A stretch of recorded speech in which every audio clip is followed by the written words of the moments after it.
Good morning प्रिय छात्र छात्राओं। आज हम लोग रिफ्लेक्शन ऑफ लाइट चैप्टर के क्लास को आगे बढ़ाते हुए चिन्ह परिपाटी पढ़ाएंगे। तो आप लोग ध्यान दीजिएगा, यहाँ जो चिन्ह परिपाटी दी गई है इसके बारे में हम लोग यदि अच्छा से समझ लेंगे तो न्यूमेरिकल प्रश्न डील करने में किसी प्रकार की परेशानी नहीं होगी।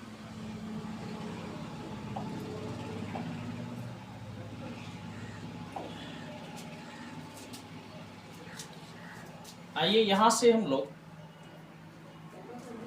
एक स्ट्रेट लाइन खींचते हैं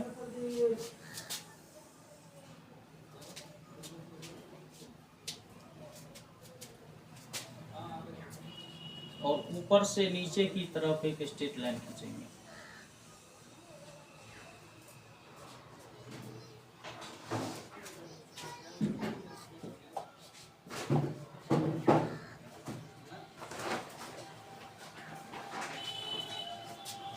इसमें जो फर्स्ट स्ट्रेट लाइन खींचे हैं इसको एक्स डैश अक्ष कह देंगे और इसके ठीक बीच का जो पॉइंट है इसको P से इंडिकेट कर देंगे। ठीक, इसी को मूल बिंदु भी कहेंगे। और ध्यान रखना है कि गोलीय दर्पण में किसी भी वस्तु की दूरी जब मापी जाती है तो वह मूल बिंदु से ही मापी जाती है। अब यहां से हम लोग ध्यान देंगे कि मूल बिंदु से दाहिनी तरफ की दूरी धनात्मक होता है।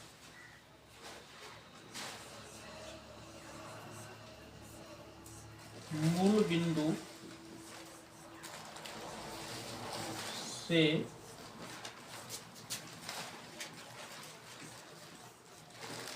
दाईं ओर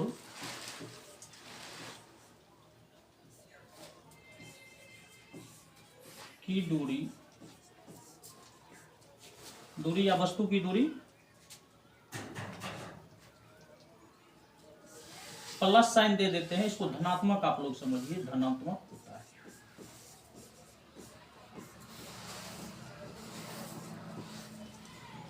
ठीक है ना, धनात्मक होता है। इसका मतलब आप लोग को मूल बिंदु से दाहिनी ओर की जो दूरी मापेंगे वस्तु की उसको धनात्मक लेना है।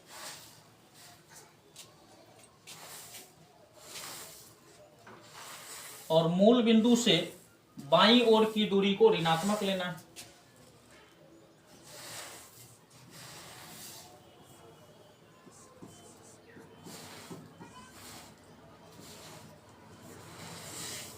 मूल बिंदु से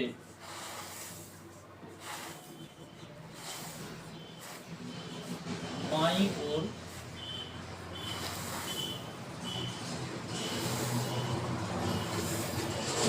की दूरी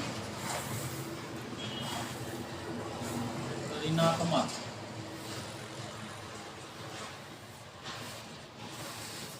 होता है।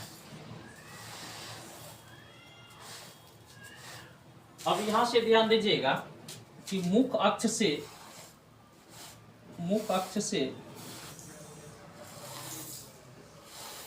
ऊपर की ओर वस्तु की दूरी,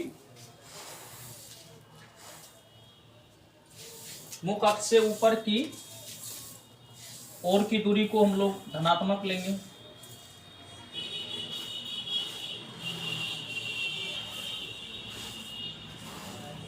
मुख्य अक्ष से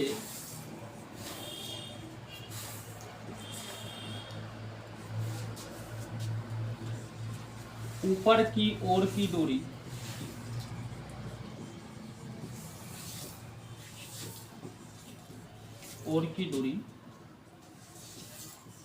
धनात्मक और मुख्य अक्ष से नीचे की ओर की दूरी ऋणात्मक। ये दूरी जो नीचे की ओर जाता है मुख्य अक्ष से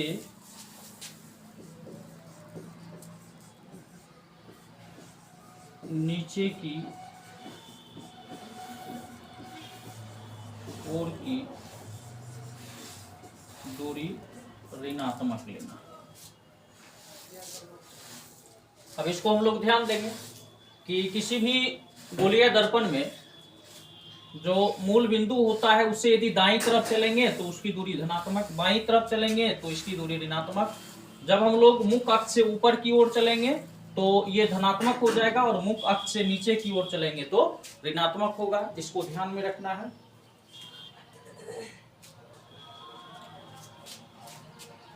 यहां जो बिंदु P है इसको मूल बिंदु कहते हैं, मूल बिंदु।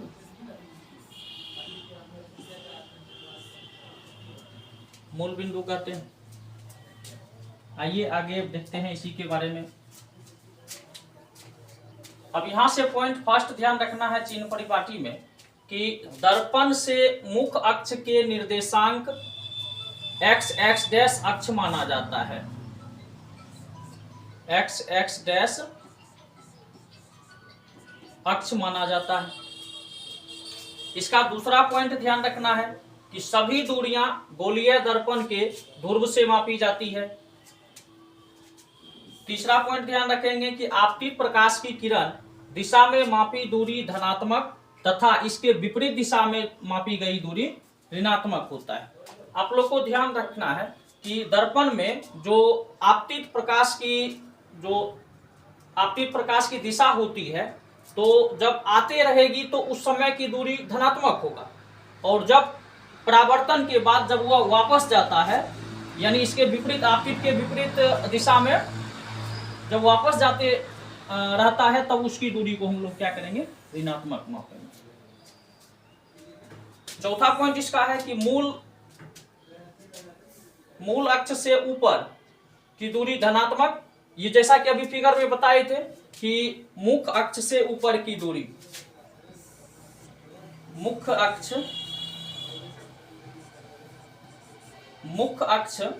से ऊपर की दूरी धनात्मक तथा मुख्य अक्ष से नीचे की दूरी ऋणात्मक होता है। चलिए नेक्स्ट पेज पर चलते हैं। आप इसके दो नोट हम लोग ध्यान रखेंगे कि जो प्रायः न्यूमेरिकल प्रश्न को डील करते समय उपयोग में आता है। तो इसका नोट फर्स्ट क्या है कि अवतल दर्पण की वक्रता, त्रिज्या तथा फोकस दूरी ऋणात्मक होता है। अवतल दर्पण में इसकी फोकस दूरी और वक्रता, त्रिज्या को निगेटिव लेना है। और दूसरा, यदि उत्तल में हो तो वक्रता, त्रिज्या और फोकस दूरी दोनों को धनात्मक लेना है। तो आप लोग ध्यान रखिएगा कि अवतल दर्पण में वक्रता, त्रिज्या तथा फोकस दूरी ऋणात्मक होती है, जबकि उत्तल दर्पण में वक्रता, त्रिज्या और उसकी फोकस दूरी धनात्मक होता है। अवतल में ऋणात्मक दोनों और उत्तल में दोनों धनात्मक हो जाएगा। क्या क्या, तो वक्रता, त्रिज्या जिसको R से इंडिकेट करते हैं और ये फोकस जिसको स्मॉल f से इंडिकेट करते हैं। ठीक ना।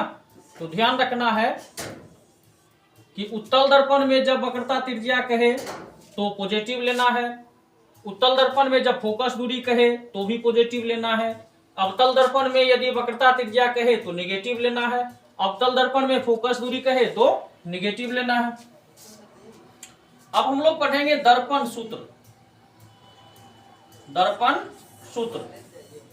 दर्पण सूत्र में क्या होता है कि किसी गोलीय दर्पण में वस्तु, प्रतिबिंब और फोकस दूरी, इन तीनों बिंदु में जो रिलेशन बनता है उससे एक सूत्र का निर्माण होता है और उसी को हम लोग दर्पण सूत्र कहते हैं। भाषाई तौर पर आप लोग समझ सकते हैं कि गोलीय दर्पण में वस्तु की दूरी, प्रतिबिंब की दूरी और फोकस दूरी के बीच के संबंध को दर्पण सूत्र कहते हैं, जो निम्नलिखित है। तो दर्पण सूत्र होता क्या है, तो दर्पण सूत्र 1/v प्लस 1/u बराबर 1/f होता है। इसको हम लोग ध्यान में रखेंगे। अच्छा, ये v क्या होता है, v पॉइंट, u और f, इस सबको ध्यान रखेंगे। भी जो हो जाता है वह भी हो जाता है प्रतिबिंब का संकेत, यू हो जाता है वस्तु का संकेत, जबकि एफ हो जाता है फोकस का संकेत। अब ध्यान रखना है कि ध्रुव P से वस्तु O की दूरी को वस्तु दूरी कहते हैं। ठीक, इसको वस्तु दूरी कहते हैं। इसे प्रायः U से सूचित किया जाता है। U का मतलब हुआ वस्तु की दूरी और V का मतलब हुआ प्रतिबिंब की दूरी। V का मतलब प्रतिबिंब की दूरी, F का मतलब हो गया फोकस की दूरी। तो फर्स्ट पॉइंट हम लोग समझे कि ध्रुव P से वस्तु O की दूरी को वस्तु दूरी कहते हैं, इसे U से सूचित किया जाता है। सेकेंड आप लोग को ध्यान रखना है कि ध्रुव P से प्रतिबिंब I की दूरी, P से प्रतिबिंब I की दूरी को प्रतिबिंब दूरी कहते हैं और इसे प्रायः V से सूचित किया जाता है। तीसरा पॉइंट ध्यान रखना है कि ध्रुव P से फोकस की दूरी को फोकस दूरी कहते हैं और इसे प्रायः F से सूचित किया जाता है।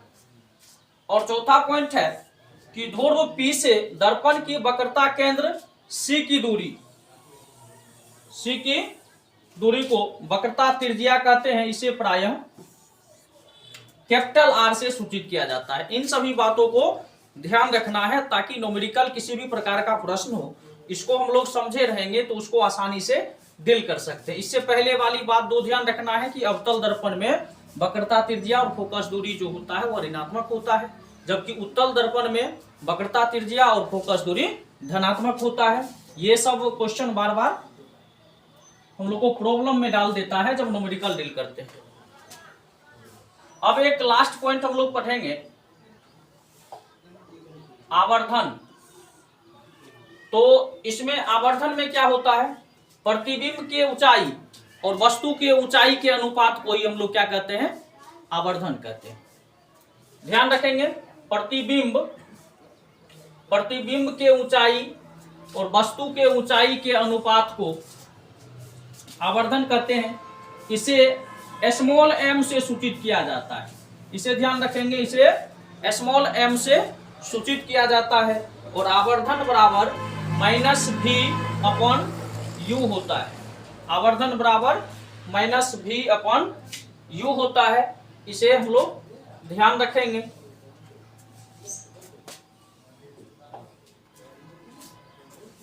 इसके दो नोट हैं, आप लोग ध्यान रखिएगा कि फर्स्ट, काल्पनिक प्रतिबिंब की ऊंचाई को धनात्मक तथा वास्तविक प्रतिबिंब की ऊंचाई को ऋणात्मक लेना होता है।